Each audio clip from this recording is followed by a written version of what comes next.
आपका स्वागत है हमारे YouTube चैनल यात्रा पर। तो दोस्तों चलिए शुरुआत करते हैं आज की वीडियो की। तारका रामायण में वर्णित एक राक्षसी थी जिसका वर्णन हमें रामायण के बालकांड के 24वें सर्ग में मिलता है। जब महर्षि विश्वामित्र महाराज दशरथ से अपने यज्ञ की रक्षा हेतु श्रीराम और लक्ष्मण को मान कर ले गए, तब मार्ग में यज्ञ से पहले तारका राक्षसी का संदर्भ आता है।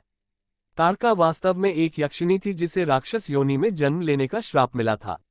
रामायण के अनुसार जब महर्षि विश्वामित्र श्रीराम और लक्ष्मण के साथ सरयू एवं गंगा के संगम को पार करते हैं तो उन्हें सामने एक वन दिखता है जिसमें दूर दूर तक मनुष्यों का कोई चिन्ह नहीं होता। तब श्रीराम उनसे इस भयंकर वन के विषय में पूछते हैं। इस पर महर्षि विश्वामित्र उन्हें उस गहन वन का इतिहास बताते हैं। वे बताते हैं कि यहाँ कभी दो समृद्धशाली जनपद हुआ करते थे, मलद और कुरुश, जिनका निर्माण स्वयं देवराज इंद्र ने किया था। जब इंद्र ने वृत्रासुर का वध किया था तो उन्हें ब्रह्महत्या का पाप लगा। इससे उनका शरीर मल और क्षुधा से भर गया। तब देवताओं ने इसी स्थान पर उन्हें गंगाजल से धोया जिससे उन्हें मल और कारुष्ट क्षुधा से मुक्ति मिली। उसी से ये दोनों जनपद बने और इंद्र ने प्रसन्नतापूर्वक उन्हें सदैव समृद्धशाली रहने का वरदान दिया। कुछ समय बाद वहां एक यक्षिणी आई जिसका नाम तारका था। उसमें 1000 हाथियों का बल था और वो इच्छानुसार रूप धारण कर सकती थी। वो इतनी विशाल थी कि उसका विस्तार 6 योजन तक फैला हुआ था। उसका विवाह सुंद नामक दैत्य से हुआ जिससे उसे मारीच नामक पुत्र प्राप्त हुआ। उसी तारका ने इन दो जनपदों को तहस नहस कर दिया था और इसीलिए महर्षि विश्वामित्र ने श्रीराम को उसका वध करने को कहा। ऐसी कथा सुनकर श्रीराम और लक्ष्मण को बड़ा आश्चर्य हुआ। उन्होंने महर्षि से पूछा कि हे महर्षि, यक्षिणी तो अबला मानी जाती है, फिर उसके शरीर में 1000 हाथियों का बल कैसे आया? तब महर्षि विश्वामित्र ने बताया कि प्राचीन काल में सुकेतु नाम के एक पराक्रमी यक्ष थे जिनकी कोई संतान नहीं थी। संतान हेतु उन्होंने घोर तपस्या की जिससे प्रसन्न होकर ब्रह्मा जी ने उसे एक कन्या प्रदान की जिसका नाम था तारका। परमपिता ने ही उसे वर के रूप में 1000 हाथियों की शक्ति प्रदान की। आगे चलकर सुकेतु ने उसका विवाह जम्भ दैत्य के पुत्र सुंद से किया। दोनों का एक पुत्र हुआ मारीच। किसी कारणवश सुंद का विग्रह महर्षि अगस्त्य से हो गया और उन्होंने उसे श्राप देकर मार डाला। इसका प्रतिशोध लेने के लिए तारका ने अपने पुत्र मारीच के साथ महर्षि पर आक्रमण किया। तब महर्षि अगस्त्य ने कहा कि तुम दोनों यक्ष होते हुए भी राक्षसी स्वभाव के हो, इसलिए तत्काल राक्षस बन जाओ।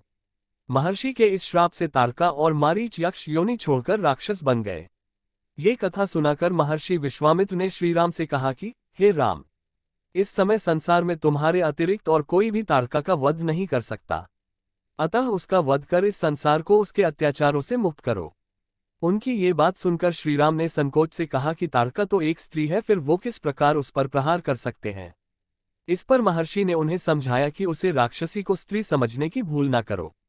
चारों वर्णों की रक्षा हेतु यदि किसी स्त्री हत्या भी करना पड़े तो उससे पीछे नहीं हटना चाहिए। उन्हें समझाते हुए महर्षि ने उन्हें एक कथा सुनाई कि प्राचीन काल में दैत्यराज विरोचन की पुत्री मंथरा इस समस्त पृथ्वी का नाश कर देना चाहती थी। तब पृथ्वी और मनुष्यों की रक्षा के लिए देवराज इंद्र ने उसका वध किया था। उसी प्रकार महर्षि भृगु की पत्नी काव्य माता इंद्र का नाश करना चाहती थी। तब स्वयं भगवान विष्णु ने असुरों से इस पृथ्वी की रक्षा के लिए उसका शिरच्छेद किया था। इसी प्रकार तुम्हें भी तारका का वध करने में संकोच नहीं होना चाहिए। उनकी ये बात सुनकर श्रीराम ने तारका के वध का निश्चय किया। श्रीराम ने फिर अपने धनुष के प्रत्यंचा खींचकर छोड़ा। प्रत्यंचा की उस टंकार से 10 दिशाएं गूंज उठी और वन के प्राणी डरकर भाग गए। उस टंकार को सुनकर तारका दौड़ती हुई वहां आई। उसका शरीर पर्वत की भांति विशाल था। उसे देखकर श्रीराम ने लक्ष्मण से कहा कि ये जो भी है एक स्त्री है, इसीलिए मेरा मन इसके वध के लिए तैयार नहीं हो रहा।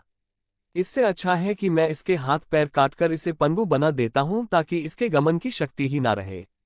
तारका ने पहले श्रीराम और लक्ष्मण के सामने धूल की आंधी उड़ाई और फिर उन पर शिलाओं और वृक्षों से प्रहार किया। इससे श्रीराम क्रोध हो गए और उन्होंने तारका की दोनों भुजाएं काट दी। फिर लक्ष्मण ने क्रोध में आकर तारका के नाक और कान काट लिए। तब वो अदृश्य होकर राम लक्ष्मण पर चट्टानों से प्रहार करने लगी। विश्वामित्र ये समझ गए कि श्रीराम एक चैनल सब्सक्राइब करें, लाइक करें, कमेंट करें और बेल आइकन दबाना न भूलें।